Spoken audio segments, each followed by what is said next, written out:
ನಮ್ಮ ಪೋಸುಬಾಬು ಅವರ ಹೊಲಕ್ಕೆ ವಿಸಿಟ್ ಮಾಡಿದ್ದೇವೆ. ನಮ್ಮ ಧರಿತ್ರಿಯನ್ನು ಸಿಂಪರಣೆ ಮಾಡಿದ್ದಕ್ಕೆ ಈ ರೀತಿ ಬಂದಿದೆ.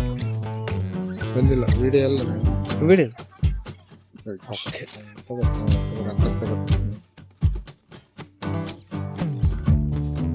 ಸರ್, ಧರಿತ್ರಿ ಹೊಡೆದ ಮೇಲೆ ಏನು ಚೇಂಜಸ್ ಕಾಣಿಸುತ್ತೆ ಸರ್? ಗ್ರೋತ್ ಚೆನ್ನಾಗಿ ಬಂದಿದೆ ಸರ್. ಹಾ. ಬೇರುಗಳು ಸಂಖ್ಯೆ ಹೆಚ್ಚಾಗಿದ್ದ ಥರನೇ ಗಂಟೆ ಚೆನ್ನಾಗಿ ಬಂದಿದೆ ಸರ್. ಓಕೆ. ಏನಿದೆ ನಮ್ದು ಈ ಸೈಡ್ ಏನಿರುತ್ತಲ್ಲ ಬ್ರಾಂಚಸ್ ಬಂದಿದ್ದಾವೆ. ಹಾ. ಹೊಳೆ ಎಲ್ಲ ಕೂಡ ನಾವು ಹಾಕಿದ ಗೊಬ್ಬರ ಸಿಂಪಲ್ ಹಾಕಿದ್ವಿ. ನೀವು ಅಂದಾಗ ಸ್ವಲ್ಪ ಕಡಿಮೆ ಮಾಡಿದ್ವಿ ಸರ್. ಫುಲ್ ಗೊಬ್ಬರ ಏನು ಹಾಕಿಲ್ಲ. ಯಾವಾಗಲೂ ಒಂದು ಚೀಲ ಹಾಕಲ್ಲ, ಅರ್ಧ ಚೀಲ ಮಾತ್ರ ಹಾಕಿ ಇದು ಮಾಡಿದ್ದೀವಿ. ಧರಿತ್ರಿ ಸ್ಪ್ರೇ ಕೊಟ್ಟಿವಿ. ಅದರಿಂದ ನಿಮ್ಗೆ ಹೊಲ ನೋಡಿ ಸರ್, ಅವಾಗ ಇದು ಜಸ್ಟ್ ಒಂದು 25 ಡೇಸ್ ಕ್ರಾಪ್ ಸರ್ ಇದು. Okay, thank you sir, thank you.